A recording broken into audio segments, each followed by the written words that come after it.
C'est dans le cadre de la remise en niveau que les dirigeants des coopératives et institutions de microfinance du Nord Kivu ont été réunis ce mercredi 18 septembre 2024 à ville de Goma. Ces derniers seront formés par Ba Alpha Oumar, expert consultant guinéen œuvrant dans le pays des Grands Lacs. Cet atelier qui porte sur les fondamentaux de la gouvernance et la gestion des risques dans les institutions de microfinance, enjeux et perspectives, est une opportunité pour les coopératives. Adi Mouzaliwa, point focal de l'association professionnelle de coopératives d'épargne et de crédit Aposé Casbel. Il estime que cette formation permettra aux coopératives d'accroître leurs actifs. Avec tous les désidératants dont sont victimes les coopératives dans la partie est de la RDC, Michel Mwanda, responsable régional est de Raoussir, appelle les coopératives à s'abonner afin que cette société indemnise ses clients en cas de faillite. Comme d'aucuns le savent, le secteur des assurances dans notre pays a été libéralisé depuis plus de 5 ans, marquant ainsi le début d'une nouvelle ère dans ce nouveau contexte économique qui ouvre la voie à un marché en pleine croissance, méconnu du public et nécessitant d'allier qualité de service, offre adaptée aux besoins et éducation du consommateur. Tout ceci afin de renforcer la résilience économique de toutes les couches et catégories sociales, les particuliers, les entreprises du secteur public et privé,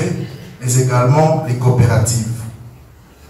Conscient de cette réalité et souhaitant allier innovation et soutien à l'économie nationale, il a été procédé par le groupe Raoudji, qui évolue dans le secteur de l'économie nationale depuis plus d'un siècle, à la création de nos 2 sociétés d'assurance, à savoir la Raoussir SA, qui propose les produits dits IRD. Par IRD, il faut comprendre incendie, accident et risques divers. Il s'agit des produits qui assurent la couverture des dommages matériels, corporels, mais également la responsabilité civile. Et d'autre part, Raoussir Life ou Vie, qui intervient en réponse à tous les besoins d'assurance vie. D'autre part, nous portons une attention particulière au traitement personnalisé et efficace de toute demande émanant de notre clientèle et de nos partenaires, ainsi qu'au règlement rapide des sinistres, faisant de Raoussir le leader des assurances en RDC, comme l'a attesté le dernier rapport de notre régulateur, l'ARCA, l'autorité de régulation et de contrôle des assurances, publié récemment. Pour Célestin Moussafiri, directeur provincial adjoint de la BCC au Nord Kivu, le mode de gouvernance spécifique de COPEC repose sur le principe d'entraide mutuelle et de collégialité. À lancer cette activité, il confirme que l'État continue à accompagner ces initiatives. Il vient de noter que le développement du secteur financier de notre pays affiche un dynamisme de vecteur de financement de l'économie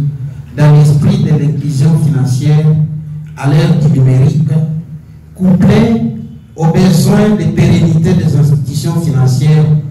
évoluant dans un environnement d'exaspération des risques opérationnels traditionnels. Ceci explique les défis en termes de gouvernance professionnelle, de maîtrise des risques et de stabilité des institutions financières, et plus particulièrement des COPEC, dont le mode de gouvernance spécifique repose sur les principes d'entraide mutualiste et de collégialité. L'évolution expansive du niveau d'activité des COPEC au Nord Kivu, pour un total bilantaire estimé à plus de 54 millions de dollars américains, chemine avec les niveaux de croissance significatifs atteints par la majorité d'entre elles, justifiant d'ailleurs le renforcement de la réglementation du secteur par l'autorité de supervision qui a procédé à la révision de l'arsenal d'instructions sur la bonne gouvernance et la gestion des risques, ainsi que sur le management des apparentés. Là, je vois les instructions numéro 7, 08, 18, 41, 51, et ce, depuis le mois de juillet 2023, et dont le moratoire d'une année de leur applicabilité vient d'expirer. Voilà pourquoi, en tant qu'acteur clé du secteur financier, qui puisse à la fois porteur des risques et de leurs solutions, vous, dirigeants et cadres de COPEC, est appelé à capitaliser ces cadres d'échange en vue d'acquérir et d'actualiser les connaissances sur les enjeux et défis, tant de la gouvernance que de la cartographie des risques de vos institutions respectives. Mesdames et messieurs, l'histoire sombre et récente, qui est loin d'être oubliée de mauvaises pratiques et de la complaisance dans les chefs des dirigeants, devrait vous servir pour de meilleures perspectives dans le secteur. Vous inscrivant dans la vision de la haute direction de l'Institut de mission visant le professionnalisme, l'inclusion et la stabilité du secteur financier de notre pays, je vous exhorte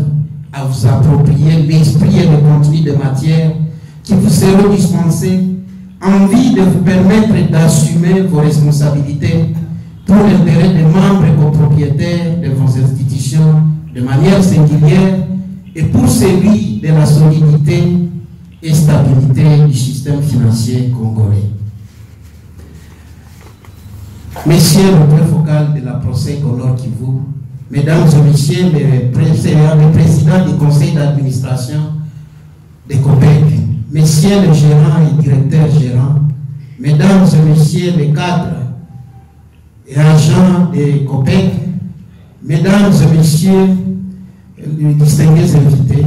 c'est sur ces mots et au nom de Madame le gouverneur de la Banque centrale du Congo que je déclare ouverte la formation en faveur des dirigeants et cadres de COPEC et au Nord Kivu à Goma autour du thème fondamentaux de la gouvernance et gestion des risques dans les institutions de microfinance, enjeux et perspectives. Je vous remercie. Notons que les représentants de COPEC de Beni Butembo ne prennent pas part à cet atelier qui va durer 3 jours suite à l'insécurité qui sévit dans ces entités.